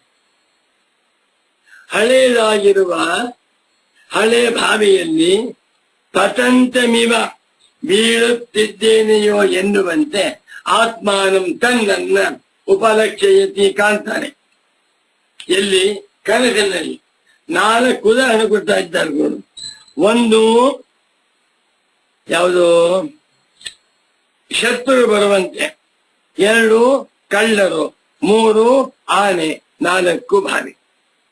ಯದಾಪಿ ಸ್ವಪ್ನೆ ವಿವಿಧ ಭೋಗ ಭಾಜಮಿವ ಆತ್ಮಾನಮುಪಲಭತೆ ತದಾಪಿ ಭೋಗ ಮಧ್ಯೆ ಪ್ರತಿಬುದ್ಧೋ ದುಚ್ಯತಿ. ಅಹೋ ನಷ್ಟಮೇತಾದೃಶಂ ಸುಖಮಿತಿ. ಇನ್ನೊಂದು ಉದಾಹರಣೆ, ಪರಮ ಪೂಜ್ಯ ಸದ್ಗುರು ಪುಂಗವನಾದ ಸ್ವಾಮಿಗಳವರು ಲೋಕಾನುಭವ ವೃದ್ಧರು. ಶಾಸ್ತ್ರವೃದ್ಧರು ಅವರು. ಯದಾಪಿ ಸ್ವಪ್ನೆ ಕನಸಿನಲ್ಲಿ ಯಾವಾಗ ವಿವಿಧ ಭೋಗ ಭಾಜಂ ವಿವಿಧ ಭೋಗಾನಾಂ ಭಾಜಂ ಭಜತೀತಿ ಭಾಗ್ ಭಾಗ್ ಭಾಜೌ ಭಾಜಃ ಭಾಜಂ ಭಾಜೌ ಭಾಜಃ ಭಾಜಾ ಭಾಗ್ಭ್ಯಾಂ ಭಾಗ್ಭಿಃ ಭಾಜೆ ಭಾಗ್ಭ್ಯಾಂ ಭಾಗ್ಭ್ಯಃ ಭಾಜಃ ಭಾಗ್ಭ್ಯಾಂ ಭಾಗ್ಭ್ಯಃ ಭಾಜಃ ಭಾಜೋ ಭಾಜಾಂ ಭಾಜಿ ಭಾಕ್ಷೋ ಭಾಕ್ಷು. ವಿವಿಧ ಭೋಗ ಭಾಜಂ ವಿವಿಧ ನಾನಾ ತರಹದ ಭೋಗಗಳನ್ನ ಅನುಭವಿಸುತ್ತಿರುವವನಂತೆ ಆತ್ಮಾನ ಮುಪಲಭತೆ ತನ್ನನ್ನು ಕಾಣ್ತಾನೆ. ಒಳ್ಳೆ ಮಂತ್ರಿ ಪದವಿಯಲ್ಲಿ ಇರುವಂತೆ, ದೊಡ್ಡ ದೊಡ್ಡ ಕಾರಿನಲ್ಲಿ ಓಡಾಡುತ್ತಿರುವಂತೆ, ಒಳ್ಳೆ ಹೋಟ್ಲಲ್ಲಿ ಊಟ ತಿಂಡಿ ಮಾಡುತ್ತಿರುವವನಂತೆ, ಚಿನ್ನ ಬೆಳ್ಳಿ ಆಭರಣವನ್ನ ಹಾಕಿಕೊಂಡು ಓಡಾಡುತ್ತಿರುವವನಂತೆ ಆತ್ಮಾನ ಉಪಲಭತೆ ತನ್ನನ್ನು ಕಾಣ್ತಾನೆ. ಎಲ್ಲಿ? ಕಣ್ಣಲ್ಲಿ. ಒಳ್ಳೆ ಹುಡುಗಿ ಸಿಕ್ಕಿದಾಳೆ, ಮದುವೆಯಾಗಿದೆ, ಆ ಹುಡುಗಿ ಜೊತೆಯಲ್ಲಿ ಸಂತೋಷವಾಗಿ ಸ್ಕೂಟರ್ನಲ್ಲಿ ಹೋಗುತ್ತಿರುವವನಂತೆ ಎಷ್ಟೆತ್ತ ಒಳ್ಳೆ ಬಟ್ಟೆ ಹಾಕೊಂಡು 10,000 ರೂಪಾಯಿ ಬೆಲೆ ಬಾಳುವಂತ ಪ್ಯಾಂಟ್ ಹಾಕೊಂಡು ಓಡಾಡುತ್ತಿರುವವನಂತೆ ಆತ್ಮಾನು ತನ್ನನ್ನು ಉಪಲಭತೆ ಕಾಣ್ತಾನೆ. ಕನಸಿನಲ್ಲಿ ಎಲ್ಲವೂ ಕಾಣಿಸುತ್ತೆ. ಎಚ್ಚರದಲ್ಲಿ ಏನೇನು ಕಾಣ್ತಾ ಇದೆಯೋ ಸುಖ ಸುಖ ಅಲ್ಲೂ ಕಾಣ್ತಾ ಇದೆ. ಅನುಭವ ಸದಾ ತ್ಯಾಗನು ಕೂಡ ಭೋಗ ಮಧ್ಯೆ ಅನುಭವಿಸ್ತಾ ಇದ್ದಾನೆ. ಒಳ್ಳೆ ಊಟ ಮಾಡ್ತಾ ಇದ್ದಾನೆ, ಒಳ್ಳೆ ಚಿನ್ನದ ಸ್ಥಳ ಹಾಕೊಂಡಿದ್ದಾನೆ, ಏರೋಪ್ಲೇನ್ ನಲ್ಲಿ ಸ್ವಂತ ಏರೋಪ್ಲೇನ್ ಇಟ್ಕೊಂಡಿದ್ದಾನೆ, ಬ್ಯಾಂಗ್ಳೂರ್ ಟು ಅಮೆರಿಕ ಹೋಗ್ತಾ ಇದ್ದಾನೆ. ಕನಸಿನಲ್ಲಿ ಭೋಗ ಮಧ್ಯೆ ಭೋಗ ಅನುಭವಿಸ್ತಾ ಇದ್ದಾನೆ. ಅನುಭವಿಸುತ್ತಿರುವಾಗ ಪ್ರತಿಬುದ್ಧ ಎಚ್ಚರವಾಯಿತು. ಅಯ್ಯೋ ರಾಮ, ಎಚ್ಚರ ನೋಡಿದ್ರೆ ಹಿಂದಿ ಬಟ್ಟೆ, ಹರಕವಾಗಿರುವಂತಹ ಚಾಪೆ ಎಲ್ಲ ಮರದ ಬಿಡುದ ಮನೆ ಬಡವ. ಎಚ್ಚರಗೊಂಡ ಕೂಡಲೇ ದುಃಖತಿ ದುಃಖ ಅನುಭವಿಸ್ತಾನೆ. ಯಾಕೆ? ಅಯ್ಯೋ ಅದೆಲ್ಲ ಇತ್ತು, ಏರೋಪ್ಲೇನ್ ಹೋಗ್ತಾ ಇದ್ದೆ, ಚಿನ್ನದ ಸ್ಥಳ ಹಾಕೊಂಡಿದ್ದೆ, ಒಳ್ಳೆ ಊಟ ಮಾಡ್ತಾ ಇದ್ದೆ, ಹೆಂಡತಿ ಜೊತೆ ಓಡಾಡ್ಕೊಂಡಿದ್ದೆ, ಏನು ಇಲ್ಲ. ಕನಸಿನಲ್ಲಿ ಆ ಸಮಯದಲ್ಲಿ ಏನೇ ಸುಖ ಅನುಭವಿಸ್ತಾ ಇದ್ದನೋ ಅದೆಲ್ಲವೂ ಕೂಡ ಸುಳ್ಳು ಗೊತ್ತಾದ ಕೂಡಲೇ ದುಃಖ ಪಡ್ತಾನೆ. ಅದನ್ನ ನೋಡಿಕೊಂಡೇ ಬ್ರಹ್ಮಜ್ಞಾನಿ ಹೇಳ್ತಾನೆ, ಈ ಎಚ್ಚರವೆಲ್ಲವೂ ಬರೀ ಸ್ವಪ್ನ. ಯೋಚನೆ ಮಾಡಿ, ಹೇಗೆ ಬ್ರಹ್ಮಜ್ಞಾನಿಗೆ ದುಃಖವಿಲ್ಲ ಅಂದ್ರೆ ಇದೆಲ್ಲ ಬರೀ ಕನಸು. ನಾ ಗೃಹಸ್ಥನಾಗಿರುವುದು ಕನಸು, ಶ್ರೀಮಂತನಾಗಿರುವುದು ಕನಸು, ಪುಸ್ತಕಗಳನ್ನ ಬರೆಯುತ್ತಿರುವುದು ಕನಸು, ಉಪನ್ಯಾಸ ಮಾಡುತ್ತಿರುವುದು ಕನಸು, ಪ್ರಶಸ್ತಿಗಳು ಬಂದಿರುವುದು ಕನಸು. ಬಾ, ಯಾಕೆ? ನಿಜವಾದ ಎಚ್ಚರಿಕೆ ಬಂದಿದ್ದ. ಅನಾದಿಮಾಯ ಸುಪ್ತ ಯದಾ ಜೀವ ಪ್ರಬುಧ್ಯತೆ ಅಜಂ ಅನಿದ್ರಂ ಅಸ್ವಪ್ನಂ. ನಿಜವಾದ ಎಚ್ಚರಕ್ಕೆ ಬಂದು ನಾನು ಅಜ, ಅಜರ, ಅಮರ, ಅಮೃತ, ಅಭಯ ಸ್ವರೂಪನಾಗಿರುವ ಆತ್ಮನೇ ನಾನು ಎಂದು ತಿಳಿದುಕೊಂಡಿರುವ ಬ್ರಹ್ಮಜ್ಞಾನಿಗೆ, ಸನ್ಯಾಸಿಗೆ, ಯಾರ ಮನೆಗೂ ಹೋದ, ದೊಡ್ಡ ಗೃಹಸ್ಥ ಬಂಗಾರದ ತಟ್ಟೆಯಲ್ಲಿ ಊಟ ಹಾಕ್ಬಿಟ್ಟು, ಸ್ವಾಮೀಜಿ ನೀವೇ ತಟ್ಟೆಯನ್ನು ತಗೊಂಡು ಹೋಗ್ಬೇಡಿ, ದಾನ ಮಾಡ್ತಾ ಹಿಂದೆ. ಆ ತಟ್ಟೆ 1/2 kg ತೂಕ. ಇವತ್ತಿನ ಕಾಲದಲ್ಲಿ 50 ಲಕ್ಷ ಊಟ ಮಾಡ್ಕೊಂಡು ಬರ್ತಾ ಇದ್ದಾರೆ. ಎಷ್ಟು ಸಂತೋಷವಾಗ್ತಾ ಇದೆ ಅವನಿಗೆ. ಇದು ಕನಸು, ಊಟ ಮಾಡಿದ್ದು ಕನಸು. ಅವರು ನನಗೆ ಚಿನ್ನದ ತಟ್ಟೆಯನ್ನ ಕೊಟ್ಟದ್ದು ಕನಸು. ಆ ಚಿನ್ನದ ತಟ್ಟೆಯನ್ನ ನಾ ಸ್ವೀಕಾರ ಮಾಡಿದ್ದು ಕನಸು ಅಂತ ಅರ್ಥವಾಗ್ಬಿಟ್ಟೆ. ಎಲ್ಲಿದೆ ದುಃಖ? ಇದನ್ನೇ ಗೌಡಪಾದಾಚಾರ್ಯ ಹೇಳ್ಬಿಟ್ರು. ಏನಂತ? ಯಥಾ ಇದು ಸ್ವಪ್ನ ಮಾಯೇ ಯಥಾ ದೃಷ್ಟೇ ಗಂಧರ್ವನಗರಂ ಯಥಾ ತಥಾ ವಿಶ್ವಮಿದಂ ದೃಷ್ಟಂ ವೇದಾಂತೇಶ ವಿಚಕ್ಷಣಿ. ಇದೆಲ್ಲವೂ ಕೇವಲ ಸ್ವಪ್ನಗಳು. ನಾ ಗೃಹಸ್ಥ ಸ್ವಪ್ನ, ಒಳ್ಳೊಳ್ಳೆ ಮಕ್ಕಳಿದ್ದಾರೆ ಸ್ವಪ್ನ, ನಾನು ದೊಡ್ಡ ಶ್ರೀಮಂತ ಸ್ವಪ್ನ. ನೋಡಿ, ಯಾವಾಗ ನಾವು ಈ ಸುಳ್ಳಾಗಿರುವ ಪ್ರಪಂಚವನ್ನ ಸತ್ಯ ಎಂದು ಮಾಡಿಕೊಂಡಿದ್ದೇವೆ, ಅಲ್ಲಿಂದ ದುಃಖ ಶುರು. ಯದಾಪಿ ಸ್ವಪ್ನೆ ವಿವಿಧ ಭೋಗ ಭಾಜಂ, ವಿವಿಧವಾಗಿರುವಂತಹ ಸುಖ ಭೋಗಗಳನ್ನ ಅನುಭವಿಸುತ್ತಿರುವವನಂತೆ ಆತ್ಮಾನಮುಪಲಭತೆ, ತನ್ನನ್ನು ಕಾಣ್ತಾನೋ ಆಗಲೂ ಕೂಡ ಭೋಗ ಮಧ್ಯದಲ್ಲಿದ್ದಾನೆ, ಸಂತೋಷ ಪಡ್ತಾ ಇದ್ದಾನೆ. ಎಚ್ಚರವಾದ ಪ್ರತಿಬುದ್ಧ, ಎಚ್ಚರಗೊಂಡ ಕೂಡಲೇ ದುಃಖತಿ ಸುಖಿ ಅಂತ.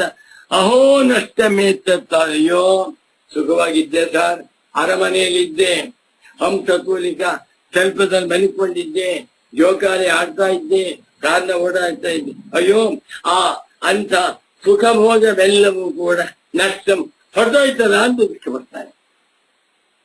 ಮುಂದಕ್ಕೆ ಹೋಗೋಣ. ಲಜ್ಜಿತೋ ವಾ ಭವತಿ ಆತ್ಮನಃ ಪ್ರವೃತ್ತಿ ನಿವೃತ್ತಿ ಸ್ವಪ್ನ ಮಧ್ಯಗೆ ಸ್ಮೃತ್ವಾ ಇತಿ ಸರ್ವೇಷಾಂ ನ ಪ್ರತ್ಯಕ್ಷಮೇತತ್.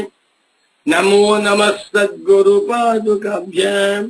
ಲಜ್ಜಿತೋ ವಾ ಭವತಿ, ಅಥವಾ ನಾಚಿಕೆಗೊಂಡವರಾಗುತ್ತಾನೆ. ಯಾಕೆ ನಾಚಿ? ಅಯ್ಯೋ ಸ್ವಾಮಿ, ನನ್ನ ಕಚೇರಿ ಕೇಳಬೇಕು.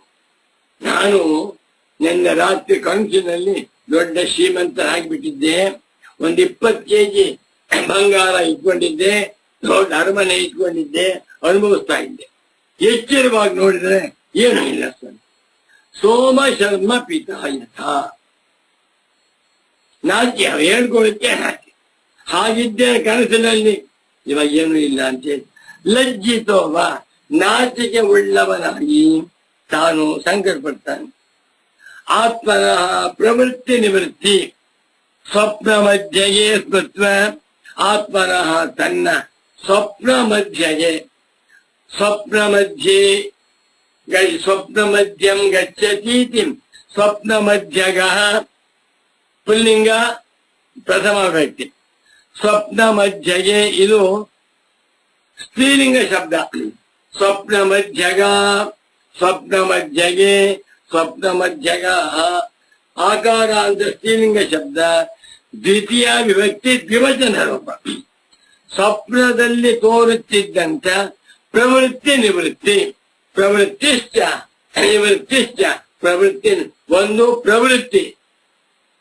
ಯಾವಾಗ ಬೆಳ್ಳಿ ಕಪ್ಪೆ ಚಿಪ್ಪಿನಲ್ಲಿ ಬೆಳ್ಳಿ ಅನ್ಕಂಡಾಗ ಪ್ರವೃತ್ತಿ, ಅಥವಾ ನಿಜವಾದ ಬೆಳ್ಳಿ ಅನ್ಕಂಡಾಗ ಪ್ರವೃತ್ತಿ, ಹಾವನ್ನ ಕಂಡಾಗ ನಿವೃತ್ತಿ. ಕನಸಿನಲ್ಲಿ ತನಗೆ ಇದ್ದಂತ ಪ್ರವೃತ್ತಿ ನಿವೃತ್ತಿಗಳನ್ನ ಜ್ಞಾಪಕ ಮಾಡಿಕೊಳ್ಳುತ್ತಾ ಸ್ಮರಿಸುತ್ತಾ ಇವನು ಲಜ್ಜಿತ ಭವತಿ, ನಾಚಿಕೆಗೊಳ್ಳವನಾಗುತ್ತಾನೆ. ಅಯ್ಯೋ ಹೇಗ್ಬಿಡ್ತಾರ ಅಂತೇಳಿ ತಾನೇ ನಾಚಿಕೆ ಪಡ್ತಾನೆ ಎನ್ನುವಂತಹದ್ದು. ಸರ್ವೇಶಾಂ ನಹ ಸರ್ವೇಶಾಂ, ನಮ್ಮೆಲ್ಲರಿಗೂ ಕೂಡ ನಹ ಎನ್ನುವಂತಹದ್ದು ಷಷ್ಠಿ ವಿಭಕ್ತಿ ಬಹುವಚನದ ರೂಪ. ಮಮ ಮೇ ಅಸ್ಮ ಆವಯೋಹೋ ಅಸ್ಮಾಕಂ ನಃ. ಸರ್ವೇಶಾಂ ಅಸ್ಮಾಕಂ, ನಮ್ಮೆಲ್ಲರಿಗೂ ಕೂಡ ಇದು ಪ್ರತ್ಯಕ್ಷ ಅನುಭವದಲ್ಲಿ ಉಂಟು.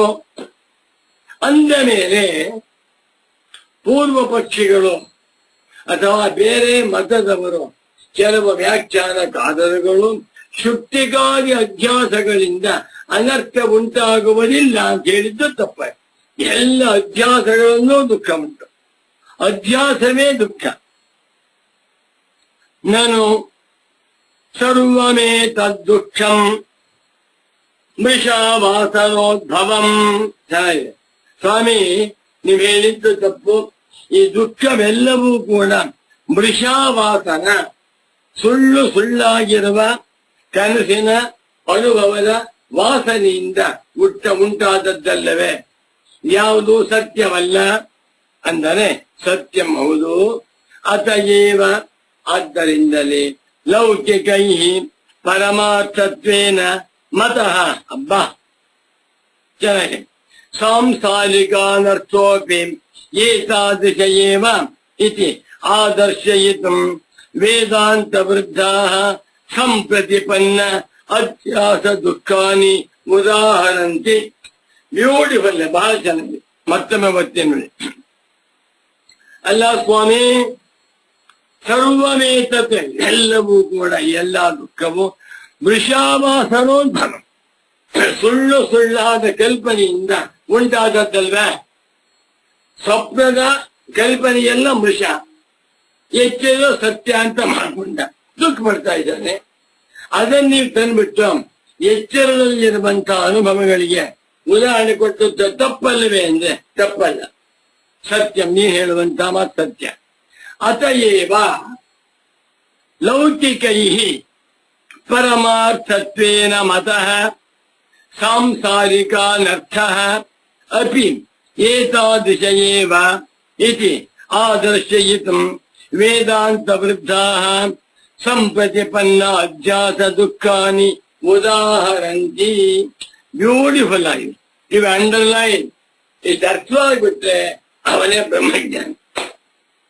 ಅತಯೇವ, ಆದ್ದರಿಂದಲೇ, ಹೇಗೆ ಕನಸಿನಲ್ಲಿ ಕಂಡಂಥ ಎಲ್ಲ ಸುಖ ದುಃಖಗಳನ್ನು ಆಗಿನ ಕಾಲಕ್ಕೆ ಸತ್ಯ ಎಂದು ಮಾಡಿಕೊಂಡು ಎಚ್ಚರವಾದ ಮೇಲೆ ಅವಾಸನೆಯಿಂದ ದುಃಖ ಪಡ್ತಾ ಇದ್ದಾರೋ, ಅದೇ ರೀತಿಯಲ್ಲಿ ಲೌಕಿಕೈ ಜನೈ, ಇದು ಕರ್ಮನೇ ಪ್ರಯೋಗ, ಆಮೇಲೆ ಕರ್ತವ್ಯ. ಲೌಕಿಕ ಜನಗಳಿಂದ ಪರಮಾರ್ಥತ್ವೇನ ಮತಃ, ಸತ್ಯವೆಂದು ತಿಳಿಯಲ್ಪಟ್ಟಿರುವಂತಹ ಸಂಸಾರ, ಸಾಂಸಾರಿಕ ಅನರ್ಥ, ಸಂಸಾರೇ ಭವಃ ಸಾಂಸಾರಿಕ ಅನರ್ಥ, ಸಂಸಾರದಲ್ಲಿ ತೋರುತ್ತಿರುವಂತಹ ಅನರ್ಥ ಏನು? ನಾನು ದುಡ್ಡು ಕಳ್ಕೊಂಡೆ, ಮನೆ ಕಳ್ಕೊಂಡ್ಬಿಟ್ಟೆ, ಇಂಥವು ಸತ್ತೋದು, ನಮ್ಮ ನೆಂಟರೆಲ್ಲ ಬೈತಾ ಇದ್ದಾರೆ, ಅನರ್ಥ ಕೋಟಿ ಕೋಟಿ. ಈ ಸಂಸಾರದಲ್ಲಿರುವಂತ ಅನರ್ಥಗಳ ಹೆಸರು ಅನಂತಹ ಅನರ್ಥ. ಎಲ್ಲ ಅನರ್ಥಗಳು ಪರಮಾರ್ಥತ್ವೇನ ಮತಃ, ಸತ್ಯ ಎಂದು ತಿಳಿಯಲ್ಪಟ್ಟಿದೆ. ನನಗೆ ದುಃಖ ಬಂದದ್ದು ಸತ್ಯ, ನನಗೆ ಹಣ ಬಂದದ್ದು ಸತ್ಯ, ನನ್ನ ಹಣವನ್ನು ಕಳೆದುಕೊಂಡದ್ದು ಸತ್ಯ. ಈ ಸಂಸಾರದ ಎಲ್ಲ ಅನರ್ಥಗಳನ್ನು ಸತ್ಯ ಸತ್ಯ ಎಂದು ಮಾಡಿಕೊಂಡು ಏತಾದೃಶ ಏವ, ಇದೂ ಕೂಡ ನಿಜವಾಗಿ ಅಧ್ಯಾಸವೇ ಆಗಿದೆ. ನಾನು ತುಂಬಾ ಬಡವನಾಗಿದ್ದೆ, ಇವತ್ತು ಶ್ರೀಮಂತನಾಗಿದ್ದೇನೆ, ಅಧ್ಯಾಸ. ನಾನು ಒಬ್ಬಂಟಿಗನಾಗಿದ್ದೆ, ಇವತ್ತು ಗೃಹಸ್ಥನಾದೆ, ಅಧ್ಯಾಸ. ನಾನು ಗೃಹಸ್ಥ ಸಂತೋಷವಾಗಿದ್ದೆ, ಮನೆ ಕಳ್ಕೊಂಡೆ, ಅಧ್ಯಾಸ. ಎಲ್ಲವೂ ಸ್ವಪ್ನ ಸಮಾನ.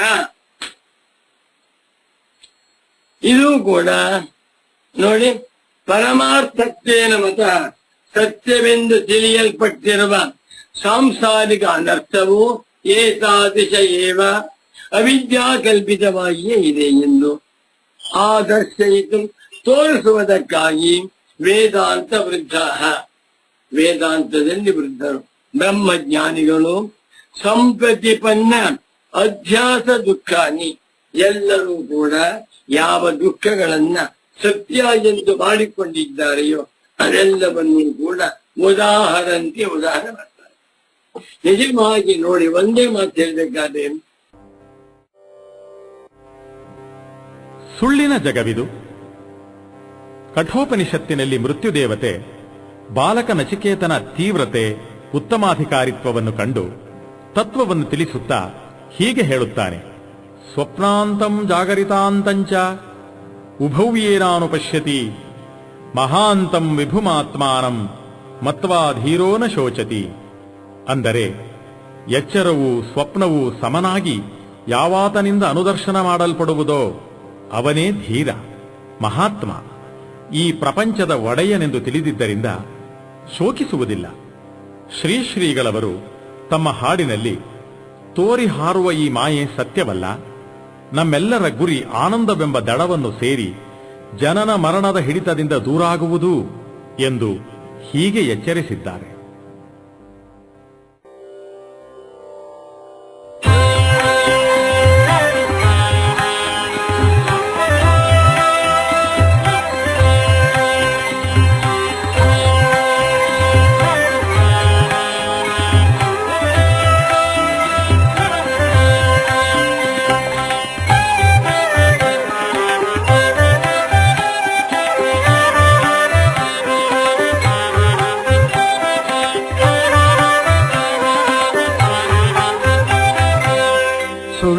ಜಗವಿದು ಸುಳ್ಳಿನ ಸಂತೆಯು ನಿಲ್ಲುವುದಲ್ಲವು ಸವಿಗನಸು ಸಾವಿಗನಸು. ಸುಳ್ಳಿನ ಜಗವಿದು ಸುಳ್ಳಿನ ಸಂತೆಯು ನಿಲ್ಲುವುದಲ್ಲವು ಸವಿಗನಸು ಸಾವಿಗನಸು ಸವಿಗನಸು. ಸುಳ್ಳನು ನೆಚ್ಚುತ ಕುಳ್ಳಿರಬೇಡಿರಿ, ನಿಲ್ಲಲಿ ದೇವನೊಳೆ ಮನಸ್ಸು ಎಮ್ಮ ಮನಸ್ಸು ಎಮ್ಮ ಮನಸ್ಸು. ಸುಳ್ಳನು ನೆಚ್ಚುತ ಕುಳ್ಳಿರಬೇಡಿರಿ, ನಿಲ್ಲಲಿ ದೇವನೊಳೆ ಮನಸ್ಸು ಎಮ್ಮ ಮನಸ್ಸು ಎಮ್ಮ ಮನಸ್ಸು.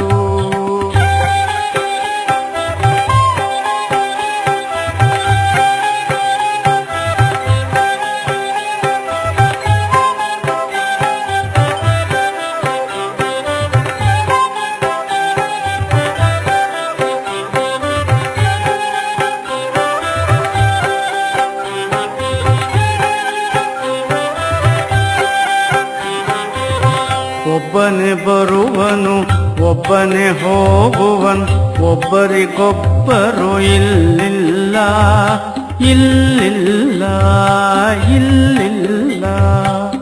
ಒಬ್ಬನೇ ಬರುವನು ಒಬ್ಬನೇ ಹೋಗುವನು, ಒಬ್ಬರಿಗೊಬ್ಬರು ಇಲ್ಲಿಲ್ಲ ಇಲ್ಲಿಲ್ಲ ಇಲ್ಲಿಲ್ಲ.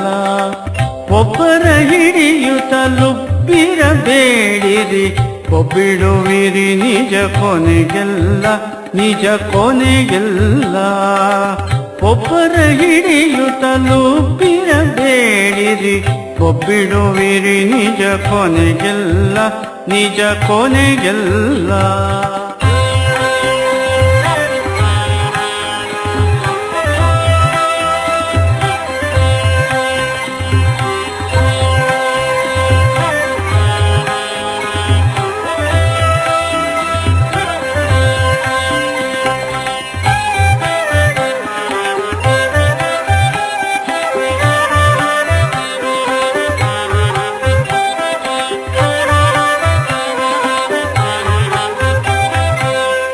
ಏನನು ತಂದಿಹಿರಿ ಏನನ್ನು ಒಯ್ವಿರಿ, ಶ್ವಾನನಂತೆ ಬೊಗಳಾಡುವಿರಿ ಜಗಳಾಡುವಿರಿ ಜಗಳಾಡುವಿರಿ. ಏನನ್ನು ತಂದಿಹಿರಿ ಏನನ್ನು ಒಯ್ವಿರಿ, ಶ್ವಾನನಂತೆ ಬೊಗಳಾಡುವಿರಿ ಜಗಳಾಡುವಿರಿ ಜಗಳಾಡುವಿರಿ. ನಾನು ನನ್ನದೆಂಬಿ ಬುದ್ಧಿಯ ಬಿಡಿ, ಮಾನಸ ಶುದ್ಧಿಯ ಕೂಡುವಿರಿ ಕೂಡುವಿರಿ ಕೂಡುವಿರಿ. ನಾನು ನನ್ನದೆಂಬಿ ಬುದ್ಧಿಯ ಬಿಡಿ, ಮಾನಸ ಶುದ್ಧಿಯ ಕೂಡುವಿರಿ.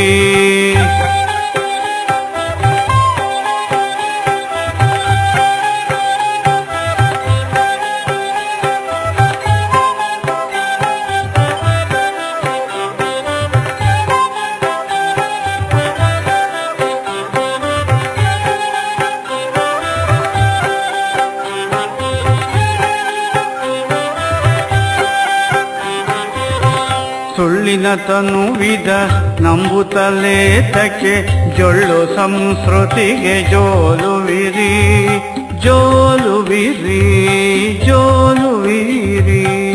ಸುಳ್ಳಿನ ತನುವಿದ ನಂಬುತ್ತಲೇತಕ್ಕೆ, ಜೊಳ್ಳು ಸಂಸ್ಕೃತಿಗೆ ಜೋಲುವಿರಿ ಜೋಲುವಿರಿ ಜೋಲುವಿರಿ. ಕಳ್ಳರು ಇಂದ್ರಿಯ ಮನಗಳು ನಿಮ್ಮನು ಕೊಳ್ಳೆ ಹೊಡೆಯಲಳು ತೇಳುವಿರಿ ಕೊರಗುವಿರಿ ಕೊರಗುವಿರಿ. ಕಳ್ಳರು ಇಂದ್ರಿಯ ಮನಗಳು ನಿಮ್ಮನು ಕೊಳ್ಳೆ ಹೊಡೆಯಲಳು ತೇಳುವಿರಿ.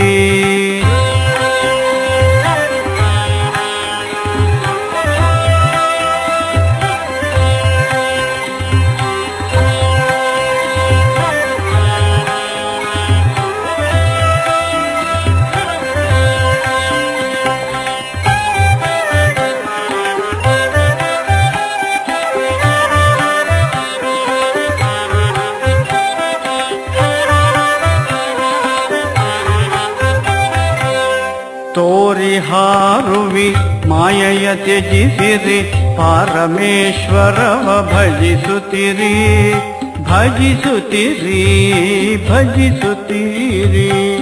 ತೋರಿ ಹಾರುವಿ ಮಾಯೆಯ ತ್ಯಜಿಸಿರಿ ಪಾರಮೇಶ್ವರವ ಭಜಿಸುತ್ತಿರಿ ಭಜಿಸುತ್ತೀರಿ ಭಜಿಸುತ್ತೀರಿ. ಸೇರಿರಿ ಶಂಕರ ತೀರವ ಜನಿ ಮೃತಿ ದೂರರಾಗುವುದೇ ಕಡೆಯ ಗುರಿ. ಸೇರಿರಿ ಶಂಕರ ತೀರವ ಜನಿ ಮೃತಿ ದೂರರಾಗುವುದೇ ಕಡೆಯ ಗುರಿ ಕಡೆಯ ಗುರಿ ಕಡೆಯ ಗುರಿ. ಸುಳ್ಳಿನ ಜಗವಿದು ಸುಳ್ಳಿನ ಸಂತೆಯು ನಿಲ್ಲುವುದಲ್ಲವು ಸವಿಗನಸು ಸಾವಿಗನಸು. ಸುಳ್ಳಿನ ಜಗವಿದು ಸುಳ್ಳಿನ ಸಂತೆಯು ನಿಲ್ಲುವುದಲ್ಲವು ಸವಿಗನಸು ಸಾವಿಗನಸು ಸವಿಗನಸು. ಸುಳ್ಳನು ನೇಚುತ ಕುಳ್ಳಿರಬೇಡಿರಿ ನಿಲ್ಲಲಿ ದೇವನೊಳೆ ಮನಸ್ಸು ಎಮ್ಮ ಮನಸ್ಸು ಎಮ್ಮ ಮನಸ್ಸು. ಸುಳ್ಳನು ನೇಚುತ ಕುಳ್ಳಿರಬೇಡಿರಿ ನಿಲ್ಲಲಿ ದೇವನೊಳೆ ಮನಸ್ಸು ಎಮ್ಮ ಮನಸ್ಸು ಎಮ್ಮ ಮನಸ್ಸು ಎಮ್ಮ ಮನಸ್ಸು ಎಮ್ಮ ಮನಸ್ಸು.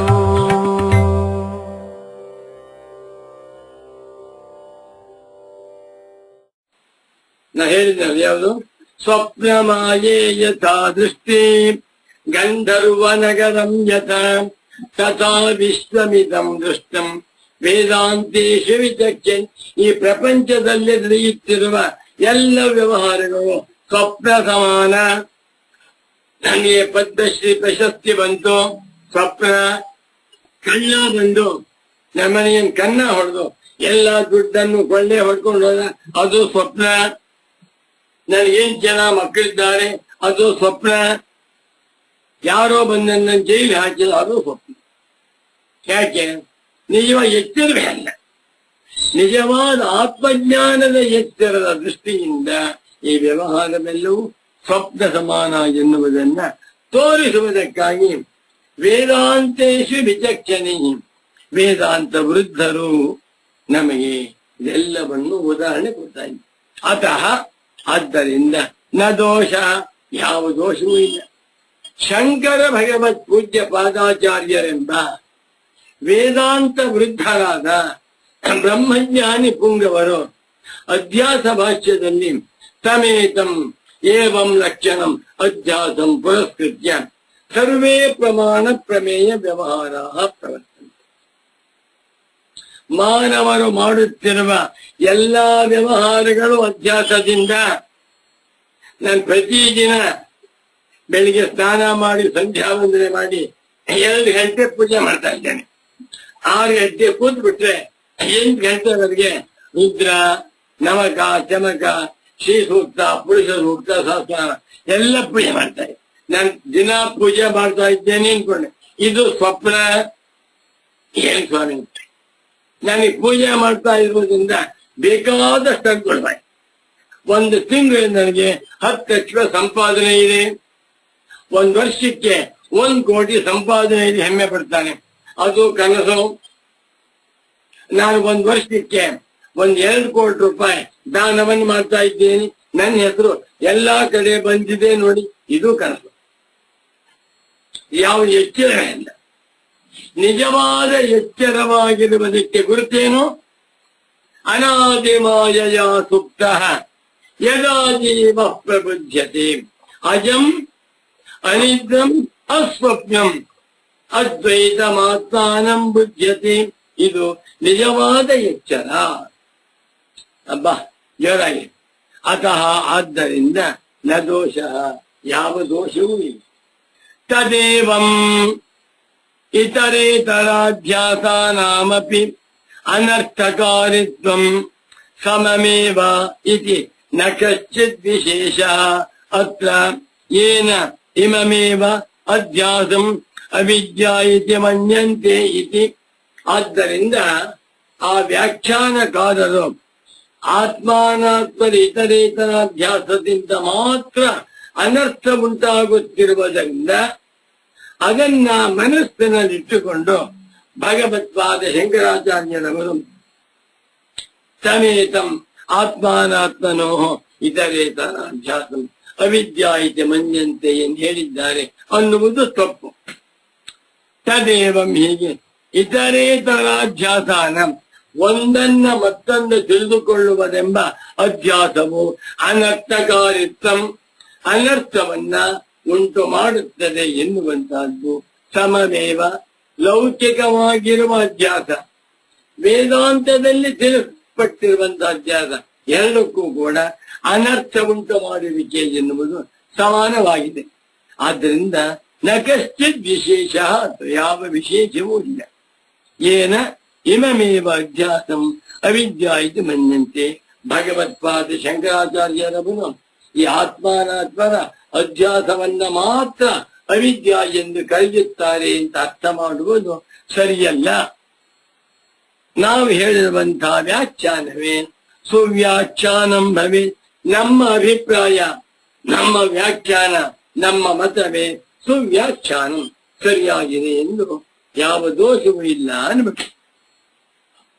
28 ಚೂರು ನೋಡೋಣ.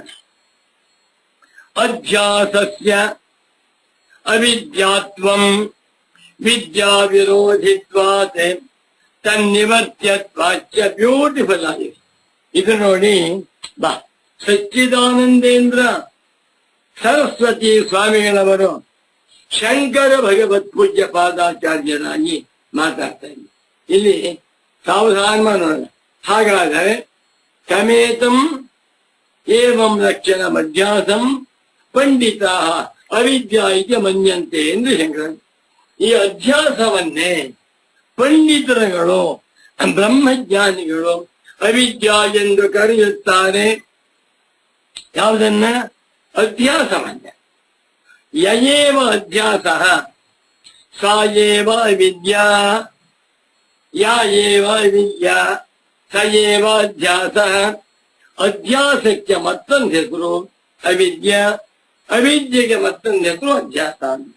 ಯಾಕೆ ಅಧ್ಯಾಸಕ್ಕೂ ಅವಿದ್ಯೆಗೂ ಸಾಮಾನಾಧಿಕರಣ್ಯವನ್ನ ಹೇಳಿದ್ದಾರಲ್ಲ, ಇದರ ಔಚಿತ್ಯವೇನು? ಅವ್ರು ಹೇಳಿದ ತಪ್ಪು ಅಂದ್ರೆ ನೀವು ಹೇಳ. ಇಲ್ಲಿ ಶಂಕರಾಚಾರ್ಯರು ಬಾಯಿ ಬಿಟ್ಟು ಆತ್ಮಾನಾತ್ಮರುಗಳಿಗೆ ಉಂಟಾಗಿರುವ ಈ ಪರಸ್ಪರಾಧ್ಯಾಸ ಉಂಟಲ್ಲ, ಇದನ್ನೇ ಜ್ಞಾನಿಗಳು, ದೊಡ್ಡವರು, ಮಹಾತ್ಮರು, ವೇದಾಂತಿಗಳು, ಆತ್ಮಜ್ಞಾನಿಗಳು ಅವಿದ್ಯಾ ಎಂದು ಕರೆಯುತ್ತಾರೆ. ಯಾಕೆ? ಏನ್ ವಿಶೇಷ? ಅಧ್ಯಾಸಕ್ಕೂ ಅವಿದ್ಯೆಗೂ ಸಾಮ್ಯ ಹೇಗೆ ಎನ್ನುವುದನ್ನು ತೋರಿಸ್ಬೇಕು. ನೋಡಿ, ತೋರಿಸ್ತಾ ಇದ್ದಾನೆ. 28 ಅಷ್ಟಾವಿಂಶತಿ ಅಧ್ಯಾಸಸ್ಯ ಅವಿದ್ಯಾತ್ವಂ ವಿದ್ಯಾ ವಿರೋಧಿತ್ವಾತ್ ತನ್ನಿವರ್ತ್ಯತ್ವಾಚ. ಬ್ಯೂಟಿಫುಲ್ ಆಗಿದೆ. ಬಾ, ಆತ್ಮವಿದ್ಯೆಗೆ ಬ್ರಹ್ಮವಿದ್ಯೆಗೆ ಅಧ್ಯಾಸವು ವಿರುದ್ಧವಾಗಿರುವುದರಿಂದ ಅವಿದ್ಯೆಯು ವಿದ್ಯೆಗೆ ವಿರುದ್ಧ ದಿಟ್ಟು. ಅದೇ ರೀತಿಯಲ್ಲಿ ಅಧ್ಯಾಸವೂ ಕೂಡ ವಿದ್ಯೆಗೆ ವಿರುದ್ಧವಾಗಿ. ಯತ್ರ ಅಧ್ಯಾಸ ನ ತತ್ರ ಬ್ರಹ್ಮವಿದ್ಯಾ, ಯತ್ರ ಆತ್ಮವಿದ್ಯಾ ನ ತತ್ರ ಅಧ್ಯಾಸ, ಯತ್ರ ಪ್ರಕಾಶ ನ ತತ್ರ ಅಂಧಕಾರ, ಯತ್ರ ಅಂಧಕಾರ ನ ತತ್ರ ಪ್ರಕಾಶ. ಕುತಃ ತಮಃ ಪ್ರಕಾಶಯೋಃ ವಿರುದ್ಧ ಸ್ವಭಾವತ್ವಂ ಯಥಾ ತಥೈವ ಅಧ್ಯಾಸ ಆತ್ಮವಿದ್ಯೆಯೋಃ ಪರಸ್ಪರ ವಿರುದ್ಧ ಸ್ವಭಾವತ್ವಂ ಅಂತಾನೆ. ಎರಡನೇದು ತನ್ನಿವರ್ತ್ಯತ್ವಾಚ. ಈ ಅಧ್ಯಾಸವು ಯಾತರಿಂದ ನಿವರ್ತ್ಯವಾಗಿದೆ, ಯಾತರಿಂದ ಇದನ್ನು ಕಳ್ಕೊಳ್ಳೋದು. ಪ್ರಪಂಚದ ವ್ಯವಹಾರವೆಲ್ಲ ಅಧ್ಯಾಸಮಯ, ಎಲ್ಲವೂ ದುಃಖಮಯ. ಮಂತ್ರಿಯಾದ ದುಃಖ, ರಾಜನಾದ ದುಃಖ, ಪ್ರಪಂಚವೆಲ್ಲ ದುಃಖಮಯವಾಗಿದೆ. ಯಾಕೆ? ಅಧ್ಯಾಸ ಕೃತತ್ವ ಎಂದ ಅಧ್ಯಾಸವನ್ನ ಹೇಗೆ ನಿವರ್ತ್ಯತ್ವ. ನಿವರ್ತ್ಯತೆ ಇತಿ ನಿವರ್ತ್ಯಂ. ಅದು ನಾಶ ಮಾಡಿ ಕೊಳ್ಳಲ್ಪಡ್ತಕ್ಕದ್ದು.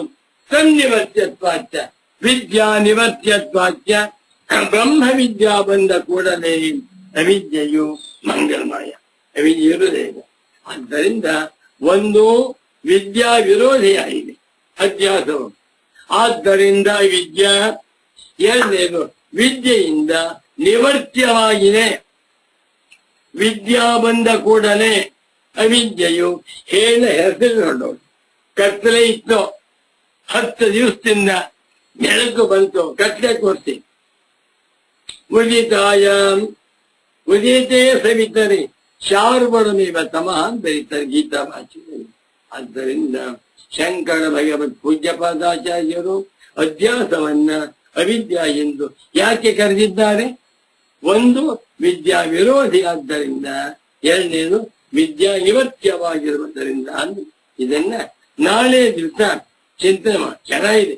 ಎಲ್ಲರೂ ಅಧ್ಯಯನ ಮಾಡಿ ಕೃತಾರ್ಥರಾಗೋಣ ಅಂತ ತಿಳಿಸುತ್ತಾ, ಸೂತ್ರ ಭಾಷ್ಯ ಪ್ರಣೇತಾರೌ ವೇದಾಂತಾಬ್ಜ ಪ್ರಭಾಕರೌ ವಂದೇ ಪರಸ್ಪರಾತ್ಮಾನೌ ಬಾದರಾಯಣ ಶಂಕರೌ.